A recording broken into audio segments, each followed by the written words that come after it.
همه شما همراهان عزیز کانال محمود بیز در یوتیوب، همه شما مدیران هوشمند و کسایی که به قدرت داده باور دارید. امروز میخوام درباره یه موضوع زیرساختی صحبت بکنم که اغلب نادیده گرفته میشه، اما نبودش میتونه کل سرمایه‌گذاری شما روی هوش مصنوعی و تحلیل داده رو به یه توهم بزرگ تبدیل بکنه. بهش میگن حکمرانی داده یا دیتا گاورننس.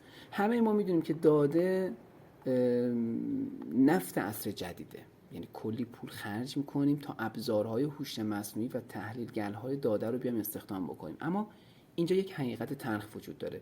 مدل های هوش مصنوعی شما فقط به اندازه داده هایی که به اونها میدید خوبن. اگه داده های شما ناقص، متناقض، قدیمی یا ناامن باشن، مدل های هوش مصنوعی شما نه تنها به شما کمک نمیکنه، بلکه شما رو به یه سمت تصمیمات تجاری و فاجعه بار میاد هدایت میکنه.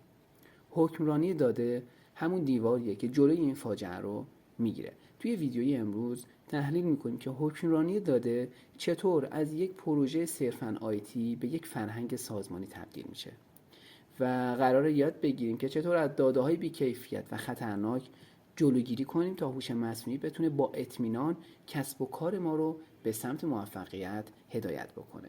اگه آماده هستید بریم و تا انتهای این ویدیو در محمود بیز در یوتیوب همراه من باشید.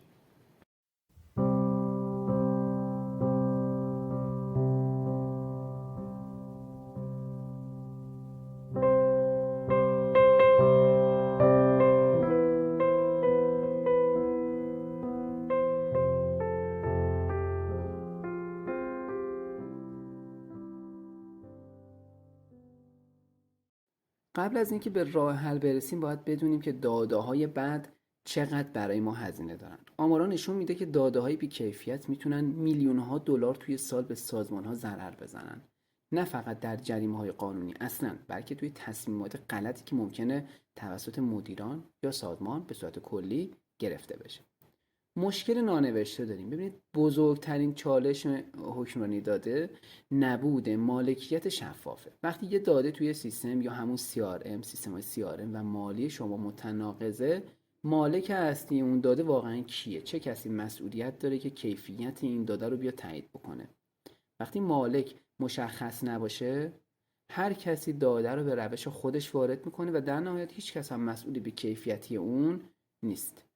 ما 4 تا ستون حکمرانی داریم. حکمرانی داده یه فراینده که روی 4 تا ستون اصلی استواره و باید از اول مشخص بشه. یکی کیفیت داده یا هم کوالیتیه که اطمینان از صحت و تکمیل بودن داده ها رو باید داشته باشی. یکی بحث امنیت داده است که حفاظت از داده های حساس در برابر دسترسی غیر مجاز رو ممکن میکنه.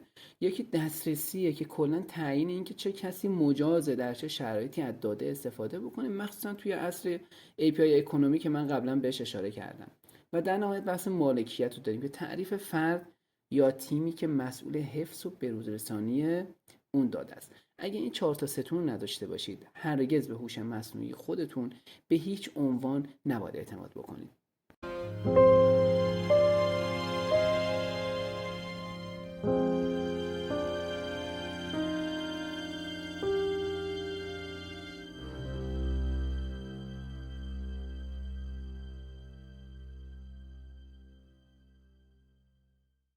حکمرانی داده نباید فقط یک کتابچه قوانین باشه، بلکه باید به یه رفتار روزمره تبدیل بشه. برای رسیدن به این هدف، این 3 تا اقدام عملی که بهتون میگم واقعا ضروری و الزامی میتونه باشه. اولین گامی که باید انجام بدید تعریف نقش‌های مالک و نگهبان داده است. شما باید به طور رسمی توی سازمانتون افراد کلیدی رو به عنوان مالک داده، که مثلا میشه مدیر بخش یا مثلا مدیر محصول یا یه کسی که مثلا مسئولیت خیلی مهمی داره، و نگهبان داده فردیه که مسئول اجرای قوانین کیفیت داده است تعیین میکنید. مالک داده تعیین میکنه که داده ها چطور باید استفاده بشن و اون نگهبانه مطمئن میشه که داده ها در عمل تمیز و کامل باقی موندن. گام دوم چیه؟ استاندارد سازی و تعریف فرهنگ کیفیت داده است. برای هر نوع داده حیاتی، مثلا تعریف یه مشتری، تعریف محصول، تعریف بحث فروش، شما باید استاندارد واحدی رو بیاد تعریف کنید. مثلا شماره ملی مشتری باید حداقل 10 تا رقم باشه یا 11 تا رقم باشه. فیلد آدرس مثلا نباید خالی بمونه. این استانداردها باید تو نرم افزارهای فروش شما اعمال بشن و هر تیم باید آموزش ببینه که اولویت اول توی ورود داده کیفیت اونه، نه اینکه هر چیزی دستش رسید وارد بکنه. بحث سوم بحث سرمایه گذاری تو دیتای تمیزه قبل از اینکه تحلیل پیچیده اتفاق بیفته. توی بودجه الانتون یا تو بودجه 1405 تون 1404 تون یا اصلا توی بودجه 2026 تون اول شما باید نظافت داده رو رعایت بکنید، مانیتورینگ خودکار کیفیت داده، ابزارهای حکمرانی بودجه بذارید. بعدش برای مدل‌های هوش مصنوعی بزرگ اگه داده‌ها تمیز نباشن پیچیده‌ترین مدل‌های AI هم واقعا بیفایدن. داده تمیز یه پیش نیازه و یادتون باشه وقتی پیش نیازه یعنی اصلا یک آپشن به حساب نمیاد.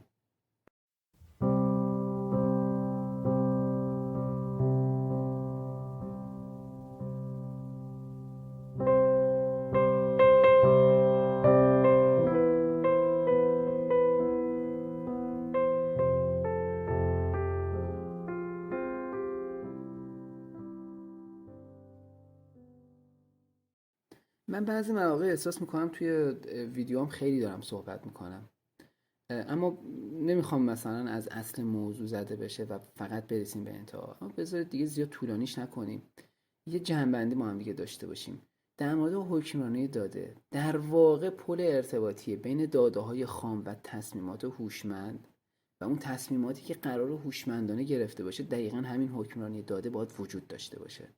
توی عصر AI این موضوع دیگه فقط درباره رعایت قوانین به هیچ عنوان نیست، بلکه درباره کسب مزیت رقابتیه که میتونه برای شما خیلی خیلی حیاتی باشه. کسب و کارهایی که به داده هاشون اعتماد ندارن اصلا نمیتونن از پتانسیل واقعی هوش مصنوعی بهره ببرن. به یاد داشته باشید یک داده خوب داده‌ایه که قابل اعتماده، یعنی کیفیت داره، قابل استفاده است یعنی دسترسی بهش وجود داره و قابل دفاعه یعنی هم امنیت داره و هم مالکیت. به عنوان یه حرکتی که میتونید توی سازمانتون داشته باشید همین امروز با تیم‌های خودتون یه جلسه بذارید ازشون بپرسید مالکیت داده، نرخ تبدیل مشتری و هر مسئله‌ای که توی این حوزه میتونه بچرخه توی سازمان ما دست کیه و استاندارد کیفیت این داده ها چیه. اگه نتونستید توی کمتر از 30 ثانیه پاسخ واضح و روشنی بدید پروژه حکمرانی داده شما باید تو اولویت اول قرار بگیره و اول از همه باید روی این پروژه تمرکز بکنید. اینم از این. خیلی ممنونم که این زمان رو برای ایجاد زیرساخت تصمیم گیری های مطمئن توی سازمانتون صرف کردید. ازتون ممنونم که همراه کانال محمود بیز در یوتیوب بودید. تا ویدیوی بعدی یا پادکست بعدی با داده های تمیز و با داده هایی که خودتون ایجاد کردید امیدوارم که بتونید هوشمندانه تصمیم بگیرید. از همراهیتون سپاسگزارم. شب و روز خوبی داشته باشید.